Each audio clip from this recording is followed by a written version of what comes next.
You're listening to the Quint's podcast.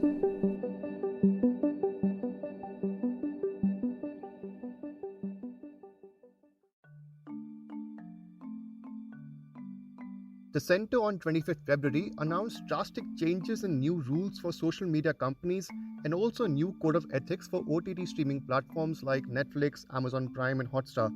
And this code of ethics was also extended to digital news media organizations like the Quint, the Wire, LiveLaw, and also applies to individual creators like Faye D'Souza Dhruvrati who create content on current affairs.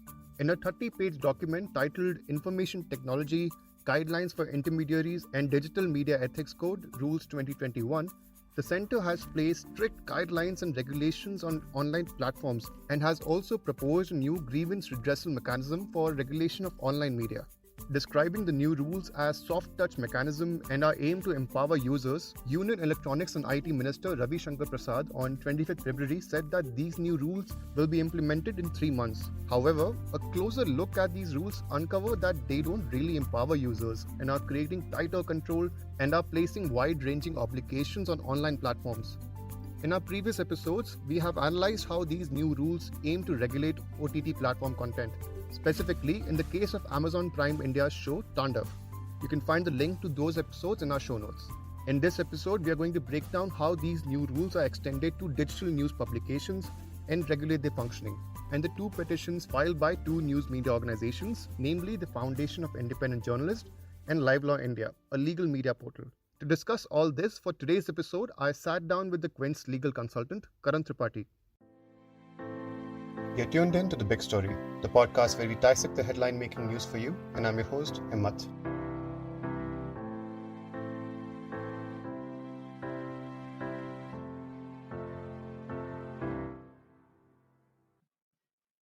Hi, Karan. Thank you for coming back to the podcast. Thanks for having me again. I'm glad we're talking again on some major legal issue that is happening in our country. Yeah, and last episode was also well received. I think if you're doing this more often, we should start naming this small chat between you and I. Since we're both from Pune, we think we should have something like Pune based, I think. What do you think? Yeah, lovely. I would love that. I mean, Yeah. I don't know, like Can't be something. called the Puneri Diaries. I don't think our editors would like that, but we can discuss that in more. I think Punekars will like anything remotely related to Pune. Yeah. So I have not come across a single Punekar in my life who hates Pune. So I think you Yeah. put anything remotely Pune in it, the Punekars Mm. are gonna go mad. So, Yes. Any form of recognition is good recognition. yeah. Yes. So, Karan, today we are going to talk about the new IT rules that the center recently released, which seek to impose the code of ethics on digital news publications. And recently, two digital media organizations, news media organizations, which is the LiveLaw and the Wire, moved the Kerala and Delhi High Courts respectively, stating that these new rules are quote unquote unconstitutional and palpably illegal. So, on what grounds have these digital news media organizations have challenged these new rules? Can you help us on that? I mean, before I start, I'm really proud of LiveLaw moving the Kerala High Court. I mean, as a former employee of the LiveLaw, I think your audience might not know, Yeah. but before working for the Quint, I was the associate editor with LiveLaw, and I feel immensely proud of my previous organization standing up for right to free speech and not bound on, not sort of succumbing to the diktats of the government. Hmm. So I'm very happy for LiveLaw to what LiveLaw achieved at the Kerala High Court 2 days ago. Okay. Um, and so, having said that, I think both the petitions that are moved by LiveLaw in the Kerala High Court and Foundation of Independent Journalists in the Delhi High Court deal with identical, sort of similar legal grounds.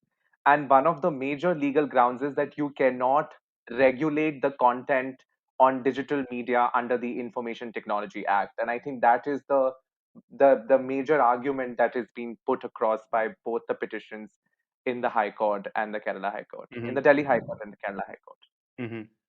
Okay. So, Can you tell us what the new rules are exactly when it comes to the digital news media organizations? How are they trying? How is the center trying to regulate it? Yes, so I think the new IT rules have conflated digital media with digital news channels and with OTT platforms, with intermediaries, Hmm. and they have sort of classified them under the same umbrella, which is a major problem because unlike the OTT platforms that create curated content, Hmm. uh, digital news portals and current affairs portals, they do not create curated content. They are the portals which basically disseminate factual news, and they publish news and opinions on current affairs, matters of current affairs in the country.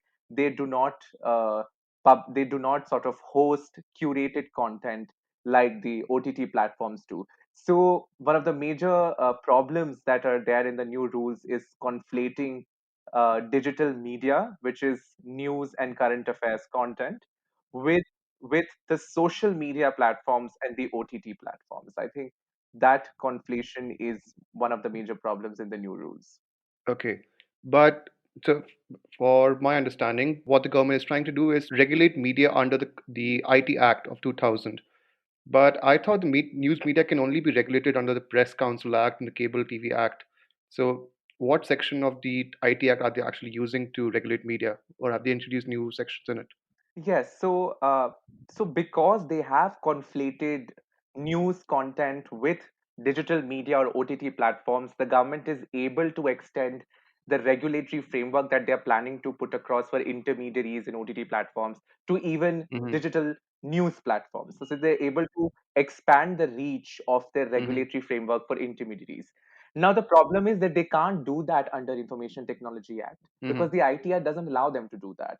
So the as you rightly pointed out, the press, the news media is regulated under the Press Council Hmm. Act of 1978, which actually provides a very self-regulatory mechanism for media Hmm. without the interference of the central government.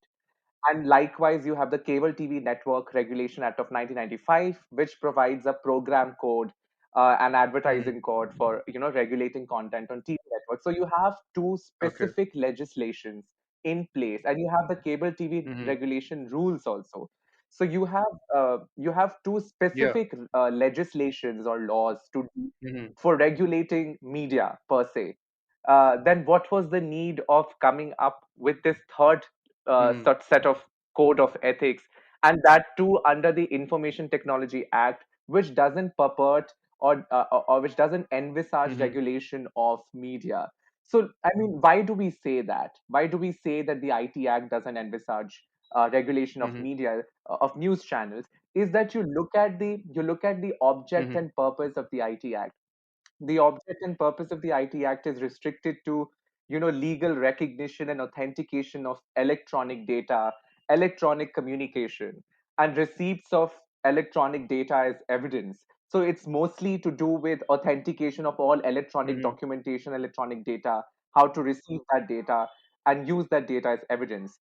There Hmm. are only two scenarios in which the Information Technology Act provides for Okay. some sort of regulation So, what are uh, of, of those two content. scenarios? Yes, so one of the first is that it defines offenses such as cyber terrorism, sharing of obscene and sexually explicit material, child Hmm. pornography, identity theft, and provides punishment for these offenses.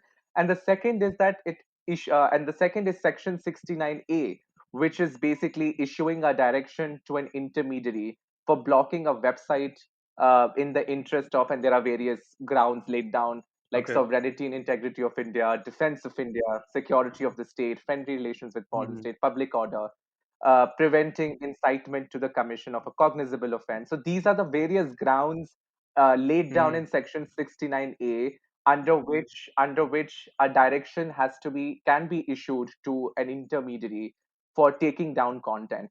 So it is this Section 69A which is now extended to news channels and current affairs content under the new rules, Okay. which is problematic. So, news portals can't be called intermediaries under the IT Act. That's what the entire mm, argument is as well from the wire and the and live law as well, right? Yes, and I mean not just Wire and the live law, the central government itself has not included news media Mm-hmm. in the definition of intermediaries. So central government had submitted an affidavit before the Supreme Court in the Google case. Uh, as well as in the Shreya Singhal case, you have a Mm-hmm. list of intermediaries uh, that was submitted by the central government. And these are the sort of organizations that we consider as Mm-hmm. intermediaries under the IT Act, and you do not have news channels in that list of intermediaries. So basically, central government is taking a stance against itself, while include the stance that central government took before the Supreme Court. These new Mm-hmm. guidelines are against that only, because what the central government said before the Supreme Court in an affidavit is the list of intermediaries that they submitted. The news channels are not Mm-hmm. part of that list. So how do you justify extending Yeah. this intermediaries guideline to them at this moment? So that becomes questionable. Also, like why another thing that I wanted to point out, that why you do not have you can't extend section Mm-hmm. 69A to news channels is is because in the Shreya Singhal case, very popular landmark case in IT Act, uh, you had the Supreme Court clarifying that under Section 69, the directions that are to be issued by the government for taking down Mm-hmm. content or blocking a website can only be issued to an agency of the government Okay. or an intermediary. Which news media organizations are not either of them, right? Yeah, they're not. Yeah, yeah, Yeah, I mean they're yeah. not. I mean, as much as I would like to call certain news Mm-hmm. channels, ad hoc Yeah, agency of the government, but yeah.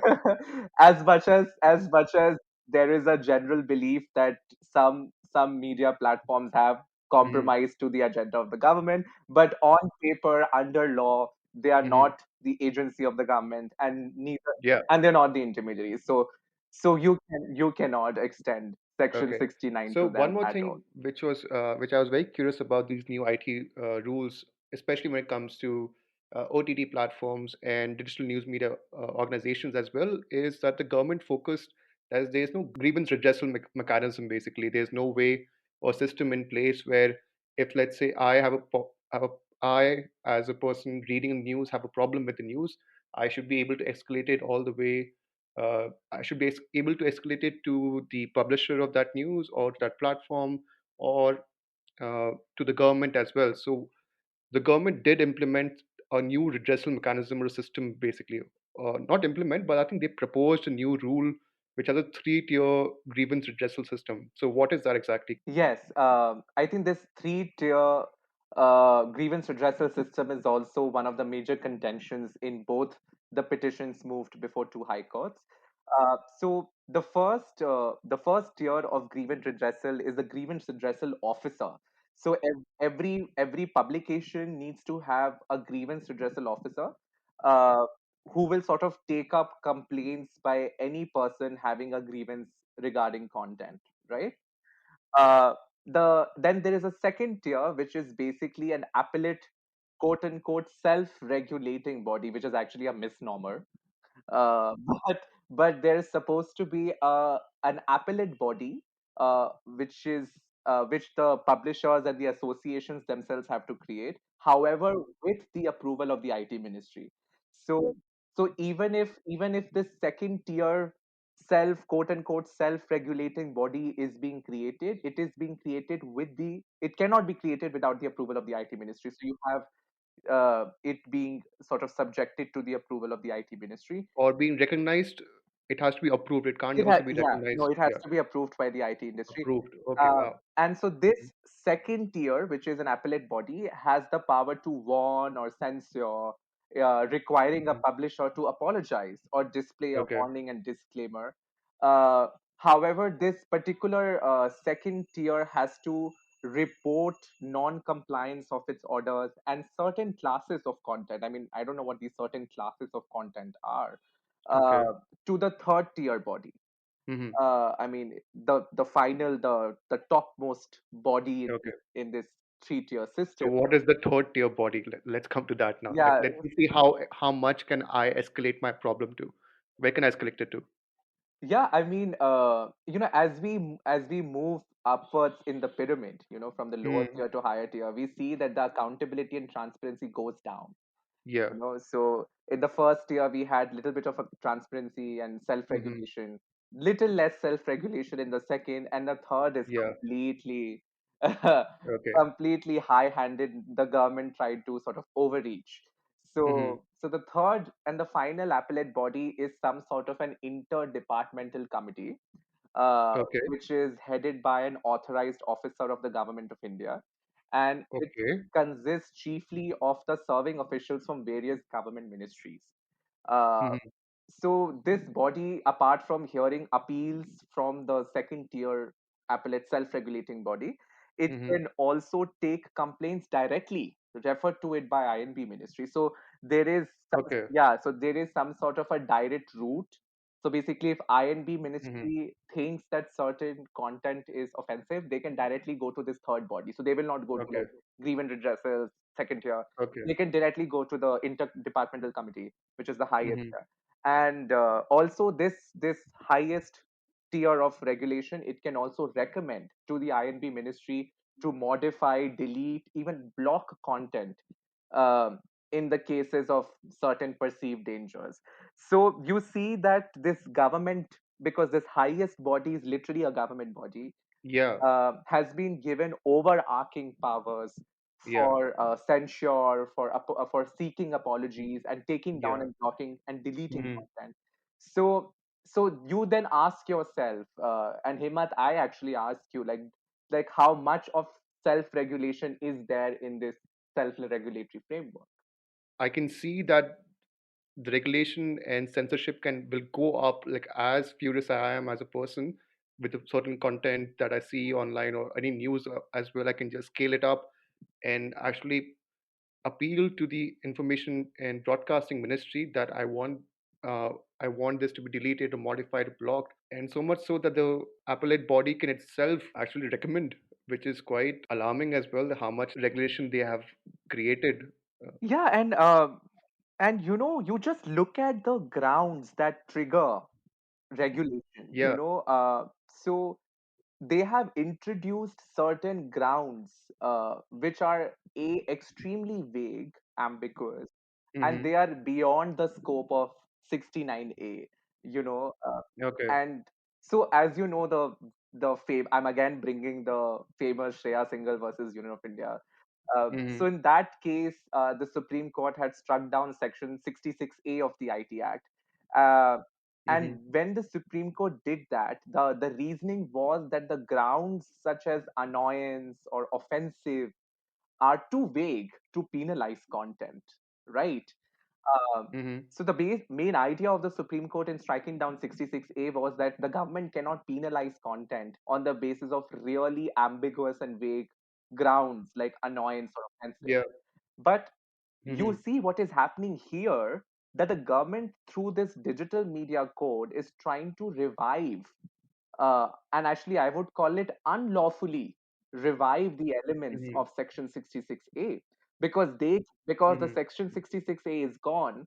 Now they want to sort of revive that horrible elements of 66A indirectly, uh, Hmm. through the digital media code, and that's why, and they have actually used even more bizarre terms, Okay. uh it's just so funny. I'm so sorry, it's just so funny. So they Okay. have Let's go through it. Come on. Let's go through one term at a time okay, now. so Okay. Let's go with the first term. there Yeah. is something called half truth. Okay, there's Okay. something called half truth. Alt alternative I facts have no as idea. I don't know yeah. what half truth is. I think Meghan Markle's interview can be taken down under this, like because Yeah. there is so much speculation about all the things that she's saying from the royal family. So I don't know how do you. I mean, it's a very existential ground. I Mhm. mean, it really forces us to go to the philosophy of truth, and Mhm. Nietzsche and Schopenhauer and Jean-Paul Sartre. Like it sort of asks, it forces you to go to the meaning of truth. What is truth and what is half truth? Hmm. So interesting, fascinating times. Then you Okay. have decency. Uh, Okay. and I think everything that I do will be taken down if if decency. I think your previous sentences just in the last minute can be enough for you to be taken down under Yeah, anyone's perception or opinion on what is called as decency. yeah. I think I am very. It's a good thing that you're a lawyer, Karan. I'm very. I think that's a very I good don't thing. know. I Yeah. mean, I don't want to. I don't want to sort of go to court for an Instagram post. Like, I don't want to. Well, I don't want to go to court for a TikTok video. Like, I don't want to do that. So, but anyways, I mhm. mean, so decency is a ground. So basically, I'm out of business. Okay. And then there is good taste. Okay, Good good taste. taste. Okay. Uh, I don't know that. I don't know. I have a very scandalous taste. I don't know whether that's good or bad. But who's good taste? I mean, okay, this is all funny, right, Himant? This is super Yeah. but it also sort of makes you question the element of power. Who gets to decide Hmm. whose taste is good? Who gets to Yeah. decide it's decent? Who gets to decide it's half truth? And the answer to that question is that any person in this country can basically file a complaint and say this is bad taste or this is half truth, Yeah. which is Yeah. so problematic in a polarized country like India. Or it's And you can escalate that bad taste opinion of any person can escalate that all the way to the government as well if they're not happy with the first tier or the second tier It, response, yeah, right? I mean, and the rules expect you to take every complaint seriously. Yeah, because it is the law, so you can actually take every complaint seriously because why Yeah, not? I mean, you can't. That's the thing, right? Yeah. Like the rule, the grievance redressal officer, the first year, Hmm. has to take every single complaint, no matter how frivolous that complaint is. Yeah. She has to take that complaint very, very seriously. So I can literally say, I can really put out content, and I can really file a complaint with Op India and or whatever, and tell them that you guys are bonkers. Like, this content is bonkers. Now they'll have to take me seriously. They have an obligation to take my complaint seriously. And even if they don't take it seriously and it somehow reaches the topmost layer of interdepartmental committee, then it is that committee that decides what is good taste, what is decency, and what is truth, which is extremely problematic, which is extremely. So as much as we find these terms as funny and ambiguous, we also have to accept the fact that they are very, very reflective of power and who holds the power to decide what is good Hmm. taste or what is half truth. And I think that is what is decent, exactly. So it is, and this is the same Yeah. government which has in few weeks back submitted an affidavit saying that same-sex marriages are not part of cultural heritage and all those moral Hmm. commentary on what a marriage is. So yeah, I mean, this is extremely problematic. Okay, so now we know how problematic and quote unquote funny this is. So, what were the judgments passed so far against the pleas filed by the Wire in the live law?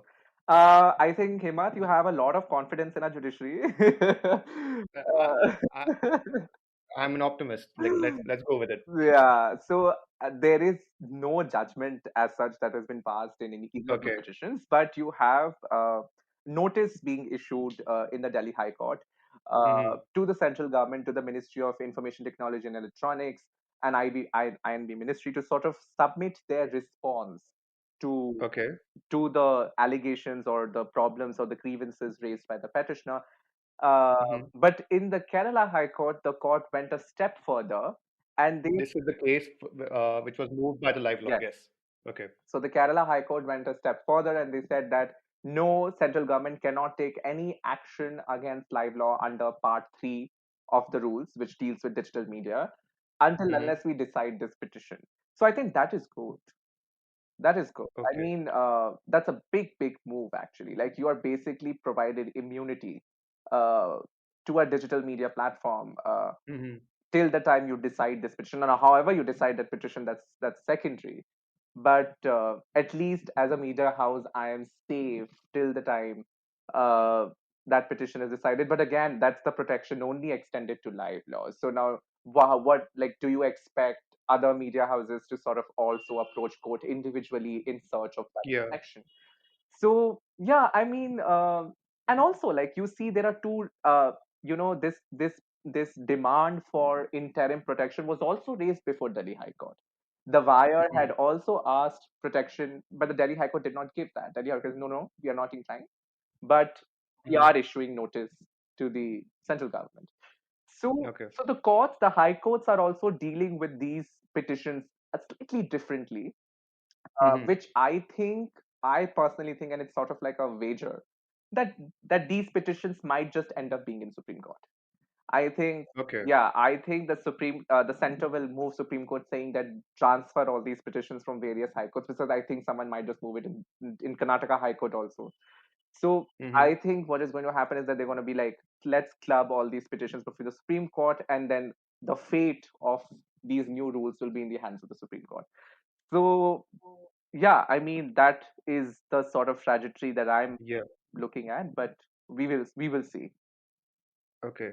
Is there another hearing that we might see in these court cases? I think the Wire has has another hearing on the 16th March, right? Yes, yes, yeah. Yeah. I mean, they have given central government time to file its reply, and as Mhm. and when the central government files its replies, a copy will be served to the other party, and yeah, Mhm. then they will hear the other side. But I mean, I don't want to burst your bubble, Himmat, but this is going to take time.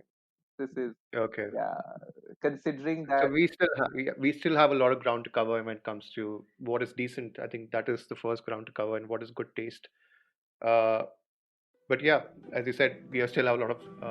This is gonna take some time as well. Yeah, I mean, I always believe till that time we're gonna fight right and set it right, Mhm. uh, Yeah. and fight right and set it right. I mean, that's what we're going to do till then. Uh, Mhm. but again, yes, I think the conversations have started, the resistance has started, and we will. I'm waiting to see whether this becomes one of the landmark moments where the media stands up for itself as a fraternity and says that this is enough, and you Mhm. have to draw the line somewhere. And I'm very excited to see if that happens.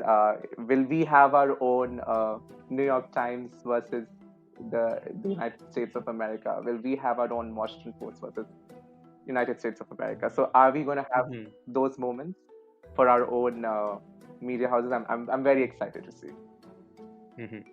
Well, I'm sure I'll bring you back on the podcast when we hear something else, and if Yes. our listeners like this, then we'll have another segment of Punekar Times of Punekar people, or whatever we come up with. I think we'll tell people next Or the episode. missile musings. Yes, Yeah, I yes, mean, Punekar. I hope that there will be an episode down the line where we are just reveling uh, in some really, really rights-based judgment, Mhm. landmark judgment that that establishes fundamental rights, and I hope that that podcast would us just be laughing and enjoying judiciary reinstating uh, Mhm. the philosophy and the morality of the Constitution. I hope that throughout, at least once we'll get a chance during on your podcast to discuss Mhm. that, to celebrate that. You're talking to an optimist, so like, let's hope for that. Fingers crossed, as I always say. Yes. Well, Karan, thank you again so much for coming on the podcast and taking out your time for this. And that's it. Thank you so much, everyone, for listening in. If you liked listening to this episode, please subscribe to The Big Story for episodic updates.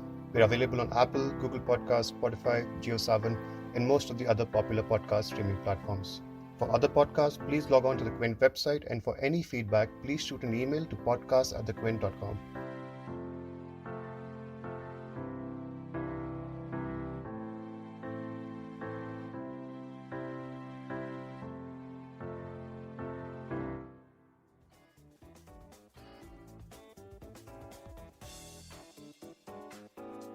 Thanks for listening. Log on to the Quint website and check out our other podcasts.